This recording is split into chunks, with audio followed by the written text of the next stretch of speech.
Y'all, what I'm about to tell you is wild. Marceau, Tisha, Shen, Maurice, there's drama, secrets, and moments caught on camera that'll make you question everything. Don't blink, because you won't want to miss a single detail. All right, everyone, settle in and grab your favorite drink because this story is about to get messy. And trust me, you'll want to stick around until the last detail. We're diving into the whirlwind surrounding Marceau, Scott, Tisha, Maurice, and a few other names currently causing a stir online, like Shen, Martel, and Arianne. The internet can't stop speculating. And with the Huntsville crew involved, you know the tea never stays cold for long. Here's the scene. Marceau Scott recently showed up at an event, just mingling like anyone else. Maurice happened to be there too. At first glance, it seemed ordinary, just familiar faces sharing the same space. But then photos surfaced online, and suddenly people were claiming that Marceau was hitting on some girls at the club. Things started to heat up fast. Enter Tisha's mother, who quickly stepped in to defend Marceau. She insisted there was nothing untoward happening, that he was merely talking, nothing more. Cheating? Absolutely not, according to her. But here's where it gets tricky. Not everyone bought that explanation. History tends to stick in people's minds, and Tisha's mom, as close as she might be, doesn't see everything Marceau does. No one does. She can't follow him around 24/7. And past experiences have shown that even the people closest to someone can be completely unaware of what happens behind closed doors. People still haven't forgotten the time Tisha's mom tailed Marceau in the car, trying to catch him in the act. That episode alone hinted that deep down, suspicion was already simmering. Fast forward to the present, and things got even spicier when Marceau popped up on TikTok just chilling, until someone in the background decided to stir the pot. A few girls casually asked, "Where's Tisha?" Instead of giving a straight answer, Marceau paused, chuckled nervously, and hesitated. It looked like he was about to say, "at the crib," but stopped mid-thought. Was he unsure? Or just careful about what he revealed? Either way, the moment was enough to make fans raise eyebrows. Some viewers read the hesitation as a telltale sign, a subtle hint of something off. Others shrugged it off, claiming he was just joking. But either way, that short clip spread across social media like wildfire. Now, let's rewind a bit to Shen's infamous interview with Arianne Curry and Martel Hall. That conversation was a bombshell from start to finish. Shen got candid about meeting Marceau, the quick chemistry they shared, and where they used to meet up. According to her, she first ran into Marceau at a Huntsville bar. He charmed her instantly. Smooth talk, magnetic energy, and they clicked immediately. By the next day, they were seeing each other again, and things escalated fast. Shen claimed she believed Marceau was single at the time, or at least not fully committed, because he never mentioned a wife, didn't wear a ring, and gave all the signs of being available. Shen's account got even more eyebrow-raising when she described where things happened. Within 24 hours, Marceau had invited her to his business location, Credit One. She explained there were no bedrooms, just rooms and a large round table, but that didn't stop them. That became their private spot. And here's where it got messier. Credit One isn't just some random office. It's connected to Maurice as well.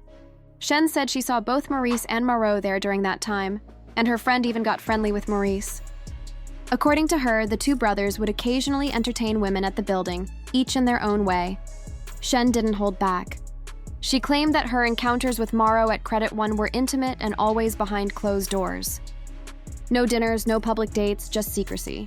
This led her to start questioning his availability, wondering if he might already be in a committed relationship or even married. When Arianne asked if she thought he was married, she admitted she wasn't sure at first, but his secrecy eventually gave her clues. Naturally, the story ignited chatter online because Marceau has been married to Tisha for over 16 years. Their relationship has had its share of ups and downs, and infidelity rumors always seem to surface. Marceau often dismisses these claims as mere gossip, but Shen's detailed account left people wondering if there could be some truth behind it. The crucial point here, when Shen first met Marceau, she genuinely believed he was single and available. Shen said Marceau gave her full boyfriend energy. Attentive, charming, and all the classic vibes that pull someone in. But what really caught attention was that, although she met him in Huntsville, he was often traveling to Birmingham, where he apparently had connections. And well, if you recall, Marceau was recently spotted in Birmingham, the same city Shen hails from.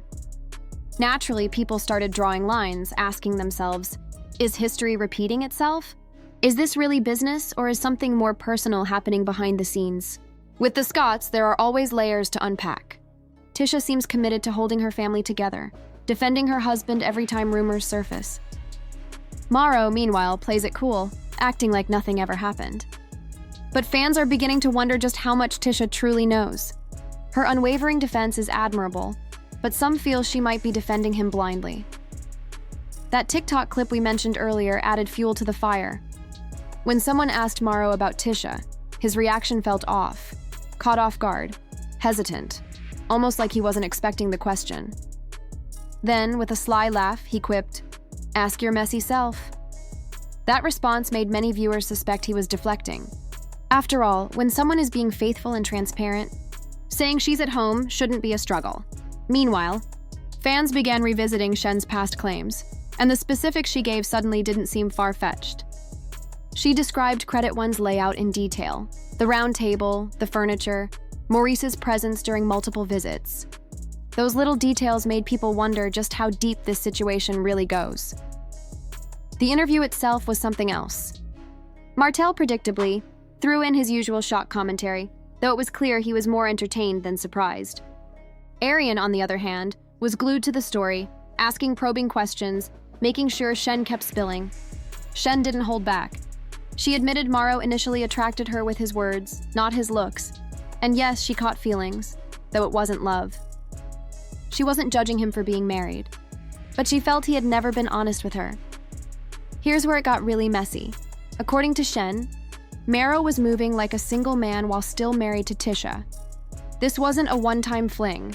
It allegedly went on for months, sometimes stretching up to a year, with meetings across cities. Flights were paid for, rendezvous in different locations, and even a meeting in Las Vegas. Suddenly, those old Vegas rumors and photos took on new meaning. None of this has been confirmed by Marceau or Tisha. Their silence, combined with Marceau's habit of laughing off rumors and changing the subject, keeps speculation alive. Maurice, too, keeps getting pulled into the conversation. If Shen's account is accurate, he was aware of what was happening, and even his brother Micah was sometimes present. That's a lot of people involved for something supposedly private. So now, the big question remains. Was Shen telling the truth, or was she seeking attention? Some fans believe her, pointing out her confidence, the natural laughter, and the way she never stumbled over details. Others suspect exaggeration for clout. Either way, the story has everyone talking, dissecting every word, and questioning just how much of Marceau's life is really off-limits. When someone drops names, dates, and locations like Shen did, it's hard for the public to just brush it off. Infidelity has always hovered around Marceau's name, and he typically dismisses these whispers as mere rumors. But Shen's account? Full of specifics too detailed to ignore, which naturally made fans think, could there actually be truth here? Shen explained that when they met, she genuinely believed Marceau was available. He gave off boyfriend energy, attentive, charming, the kind of vibe that pulls you in. What really stood out, though, was that while they first connected in Huntsville, Marceau frequently traveled to Birmingham, where he had connections. Given that Marceau was recently seen in Birmingham, the same city Shen calls home, people started connecting the dots. History repeating itself? Fans wondered whether those trips were really business or something else entirely. As always with the Scotts, there are layers to every story. Tisha tries to stand by her husband and keep the family intact, while Marceau maintains a calm, nothing's wrong front. Yet, viewers are starting to question just how much Tisha actually knows. Her unwavering defense is admirable, but some suspect it might be a form of blind loyalty. That infamous TikTok moment added more fuel to the fire. When someone casually asked Marceau about Tisha, his reaction seemed off, hesitant, caught off guard.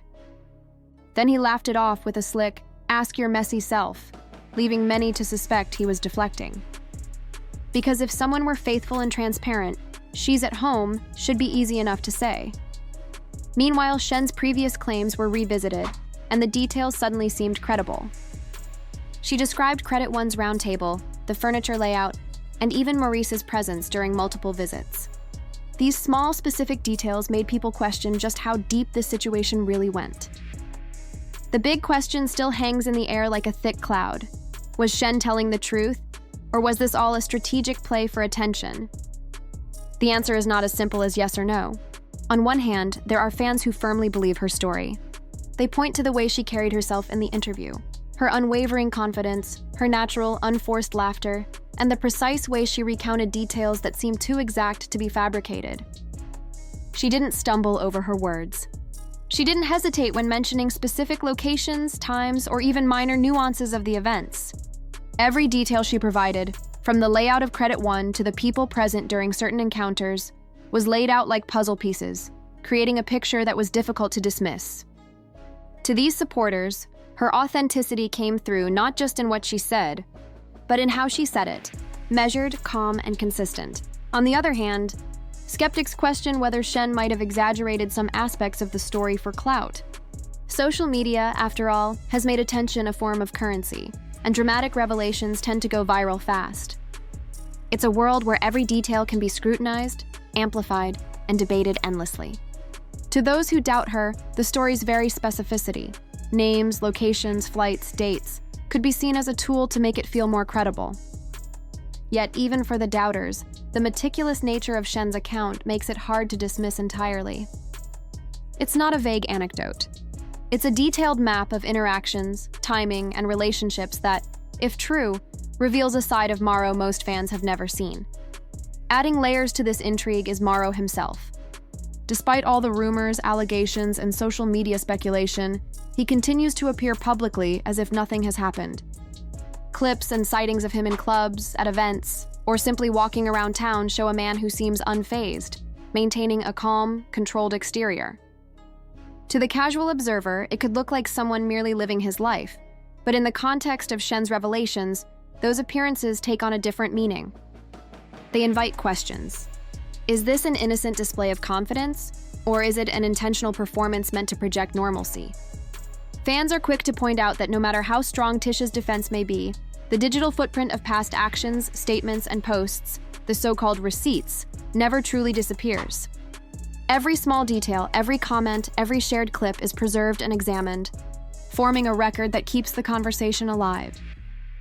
Shen's revelations themselves only heighten the stakes because they painted a picture of secrecy and intentional concealment. She described a series of private encounters, meticulously arranged and carefully kept out of the public eye. No public displays of affection, no social media posts, no dinners or trips where they could be caught together by chance. Their time together, according to Shen, was deliberate, intimate, and hidden. For viewers, this level of secrecy made the story feel palpably real. The private nature of these meetings suggested intent, planning, and discretion, the hallmarks of behavior meant to stay unseen.